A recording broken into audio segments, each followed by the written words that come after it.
मेहनत करणाऱ्याला नशीब नेहमीच साथ देते. सो मेहनत करा, टी क्रॅक करा, आपल्या चॅनलशी जोडून राहा. पुढे आपल्याला टेटची तयारी करायची आहे. सो तुम्ही जर मेहनत केलात तुम्हाला तुमचं नशीब नक्कीच साथ देईल. सो आजच्या व्हिडिओमध्ये आपण कोणकोणते प्रश्न असणार आहेत, कोणकोणत्या प्रकरणावर प्रश्न असणार आहेत ते पाहूया आणि आजच्या व्हिडिओला सुरुवात करूया.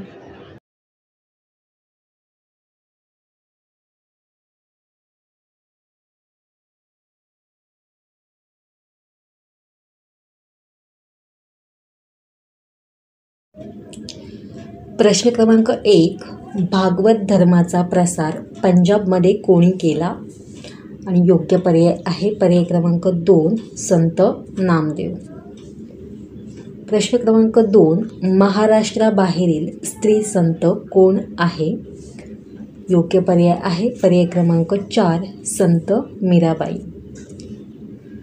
प्रश्न क्रमांक 3. कोणत्या संतांनी भारुडे लिहिली? कोणत्या संतांनी भारुडे लिहिली?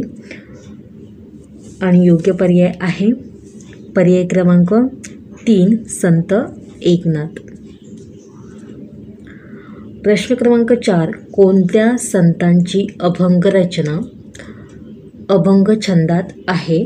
आणि योग्य पर्याय आहे पर्याय क्रमांक 4 संत तुकाराम. प्रश्न क्रमांक 5. ग्रंथ साहिब हा धार्मिक ग्रंथ कोणाचा आहे? योग्य पर्याय पर्याय क्रमांक 3 शीखांचा धार्मिक ग्रंथ आहे. ग्रंथ साहिब हा शीखांचा धार्मिक ग्रंथ आहे. प्रश्न क्रमांक 6. रामदास स्वामींनी कोणत्या देवाची देवळे बांधली? आणि याचे योग्य पर्याय 2 आहेत, राम आणि हनुमान. प्रश्न क्रमांक 7. अनेक गावे मिळून टिंबटिंब होत असे. आणि योग्य पर्याय आहे पर्याय क्रमांक 2 परगाणा. प्रश्न क्रमांक 8. महाराष्ट्रातील सर्वात मोठा परगाणा कोणता होता? योग्य पर्याय पर्याय क्रमांक 1 पुणे. याच्यामध्ये 290 गावांचा समावेश होता. पुढील प्रश्न क्रमांक 9.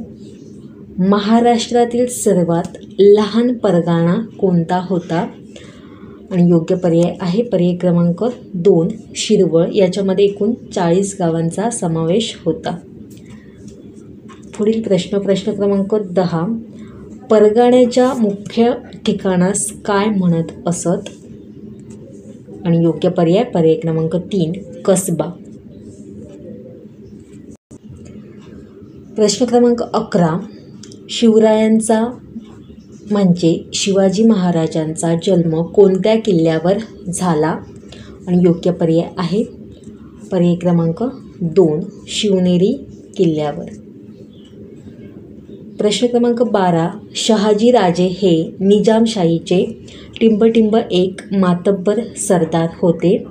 आणि योग्य पर्याय आहे पर्याय क्रमांक 3 दक्षिणेतील. प्रश्न क्रमांक 13. मुघलांनी कोणाच्या मदतीने निजामशाही जिंकून घेतली? आणि योग्य पर्याय पर्याय क्रमांक 1 विजापूरचा आदिलशाह. प्रश्न क्रमांक 14. मुघल व आदिलशहास प्रखर विरोध करून निजामशाही वाचवण्याचा कोणी प्रयत्न केला? आणि योग्य उत्तर आहे पर्याय क्रमांक 4 शहाजी राजे. प्रश्न क्रमांक 15. निजामशाहीचा पाडा होऊन ती नष्ट केव्हा झाली? आणि योग्य पर्याय आहे पर्याय क्रमांक 3 इसवी सन 1636 मध्ये. पुढील प्रश्न आहे प्रश्न क्रमांक 16. शिवनेरी किल्ला कोणत्या जिल्ह्यात आहे? आणि योग्य पर्याय आहे पर्याय क्रमांक 2 पुणे जिल्हा. प्रश्न क्रमांक 17. निजामशाही नष्ट झाल्यानंतर शहाजीराजे कोणाकडे सरदार झाले? आणि योग्य पर्याय आहे पर्याय क्रमांक 4 आदिलशाही. प्रश्न क्रमांक 18. शहाजीराजांकडे असलेला टिंबटिंबच्या जहागिरीचा मुलूक आदिलशहाने तसाच त्यांच्याकडे ठेवला. आणि योग्य पर्याय आहे पर्याय क्रमांक 1 निजामशाही. पुढील प्रश्न क्रमांक 19. शहाजीराजांना आदिलशहाकडून कर्नाटकात टिंबटिंब व त्याच्या जहागिरीचा व त्याच्या आसपासचा प्रदेश जहागीर म्हणून मिळाला. शहाजीराजांना आदिलशहाकडून कर्नाटकात टिंबटिंब व त्याच्या आसपासचा प्रदेश जहागीर म्हणून मिळाला आणि योग्य पर्याय आहे पर्याय क्रमांक 3 बंगळूर. प्रश्न क्रमांक 20. शहाजीराजांनी पुण्याच्या जहागिरीचा कारभार कोणाकडे सोपवला आणि योग्य पर्याय आहे पर्याय क्रमांक 3 शिवाजीराजे आणि जिजामाता. प्रश्न क्रमांक 21. पुण्याच्या जहागिरीमध्ये शांतता व सुव्यवस्था कोणी निर्माण केली आणि योग्य पर्याय आहे बी दादाजी कोंडदेव. योग्य पर्याय क्रमांक 2 केवळ बी. प्रश्न क्रमांक 22. शिवाजी महाराजांनी स्वराज्य स्थापनेची सुरुवात कोणत्या भागात केली आणि योग्य पर्याय आहे पर्याय क्रमांक 4 मावळ. प्रश्न क्रमांक 23. शिवाजी महाराजांच्या स्वराज्याची पहिली राजधानी कोणती होती? योग्य पर्याय आहे पर्याय क्रमांक 1 राजगड. प्रश्न क्रमांक 24. आदिलशाहीमध्ये खालीलपैकी कोण नव्हते आणि योग्य पर्याय आहे पर्याय क्रमांक 2 बाजी पासलकर. प्रश्न क्रमांक 25.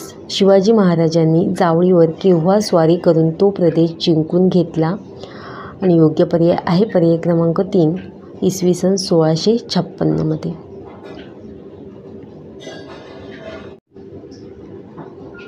प्रश्न क्रमांक 26. जावळीवरील विजयाने शिवाजी महाराजांच्या टिंबटिंब हालचाली वाढल्या आणि योग्य पर्याय आहे पर्याय क्रमांक 4 कोकणातील. प्रश्न क्रमांक 27. शिवाजी महाराजांनी जावळीच्या खोऱ्यात कोणता किल्ला बांधला आणि योग्य पर्याय आहे पर्याय क्रमांक 4 प्रतापगड. प्रश्न क्रमांक 28. शिवाजी महाराजांच्या स्वराज्य स्थापनेस कोणाचे सहकार्य मिळाले होते आणि योग्य पर्याय आहे पर्याय क्रमांक 4 बाजी पासलकर. प्रश्न क्रमांक 29. टिंबटिंब स्वराज्य स्थापनेच्या शिवाजी महाराजांच्या कार्यास गती आली होती आणि योग्य पर्याय आहे पर्याय क्रमांक 2 कोकण किनारपट्टीवर. प्रश्न क्रमांक 30. आदिलशाहीचा कारभार बडी साहेबीन पाहत होती. शिवाजी महाराजांचा बंदोबस्त करण्यासाठी तिने कोणत्या बलाढ्य सरदारास पाठवले होते आणि योग्य पर्याय आहे पर्याय क्रमांक 1 अफजल खान. प्रश्न क्रमांक 31. अफजल खानास टिंबटिंब प्रांताची चांगली प्रचिती होती आणि योग्य पर्याय आहे पर्याय क्रमांक 1 वाई. प्रश्न क्रमांक 32.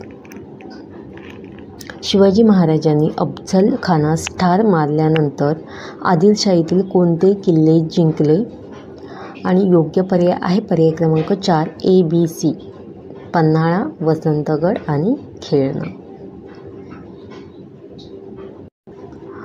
प्रश्न क्रमांक 33. शिवाजी महाराजांनी कोणत्या किल्ल्यास विशाळगड असे नाव दिले? शिवाजी महाराजांनी कोणत्या किल्ल्यास विशाळगड असे नाव दिले आणि योग्य पर्याय आहे पर्याय क्रमांक 3 खेळणा.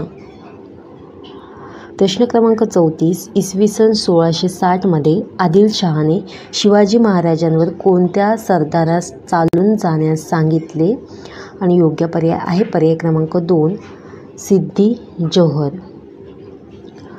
पुढील प्रश्न. आदिलशहाने सलाबत खान हा किताब कोणास दिला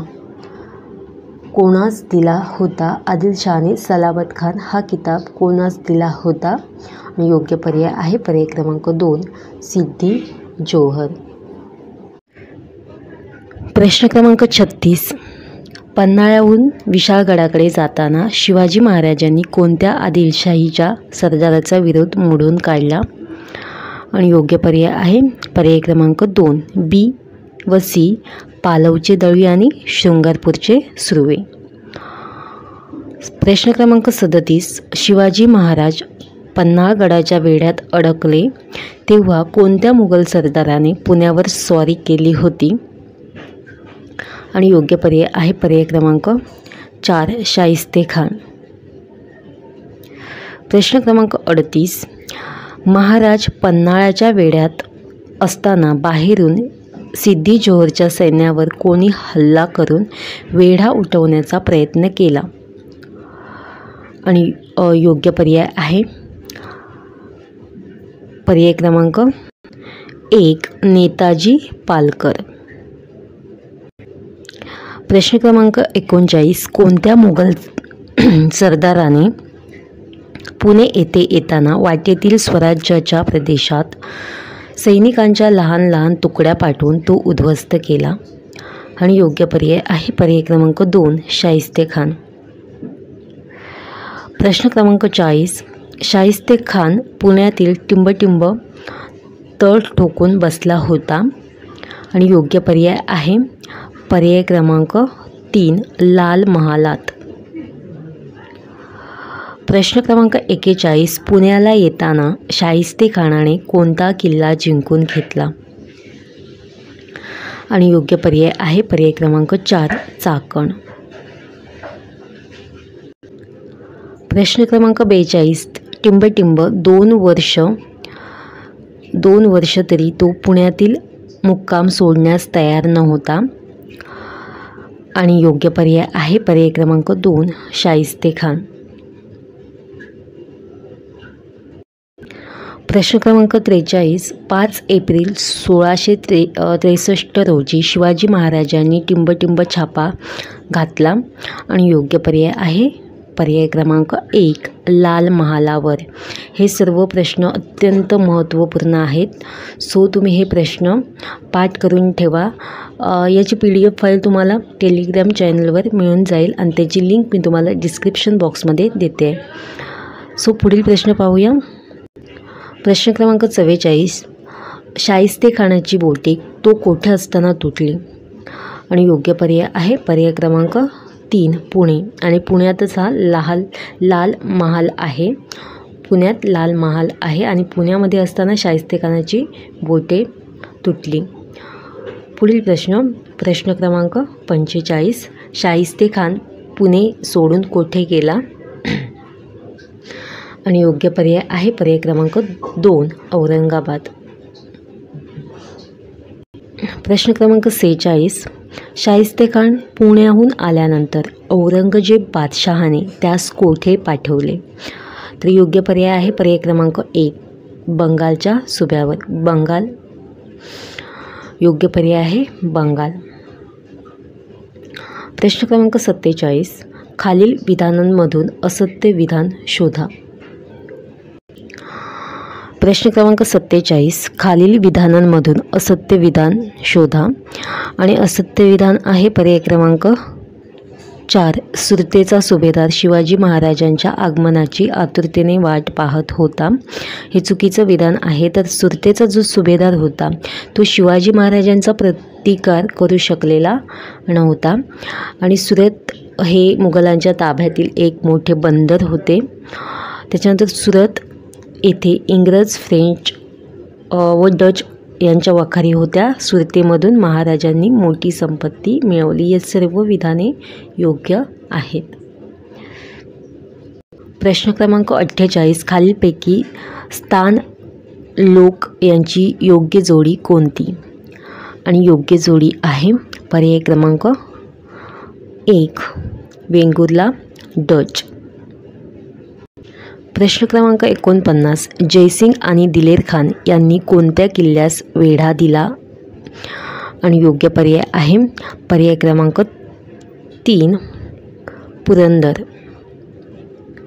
प्रश्न क्रमांक 50, शिवाजी महाराजांनी आग्रा भेटीत जाताना आपल्याबरोबर कोणास घेतले नव्हते? आणि योग्य पर्याय आहे पर्याय क्रमांक 2, बाजी प्रभू. तर आज हे जे आपण एकूण 50 प्रश्न आणि याआधीचे प्रश्न पाहिले ते अत्यंत महत्त्वपूर्ण आहेत. तुम्ही हे प्रश्न तोंडपाठ करून ठेवा. आणि अजून 1-2 व्हिडिओ तुम्हाला मध्ययुगीन भारताच्या इतिहासाचे मिळतील आणि त्याच्यानंतर आपण आधुनिक भारताचा इतिहासाचे सराव प्रश्नसंच घेणार आहोत. सो आजचा व्हिडिओ तुम्हाला कसा वाटला हे कमेंट बॉक्समध्ये मला नक्की सांगा. व्हिडिओ आवडल्यास व्हिडिओला लाईक करा, आपले चॅनल सबस्क्राईब करा आणि शेअर करा. भेटूया पुढच्या व्हिडिओमध्ये.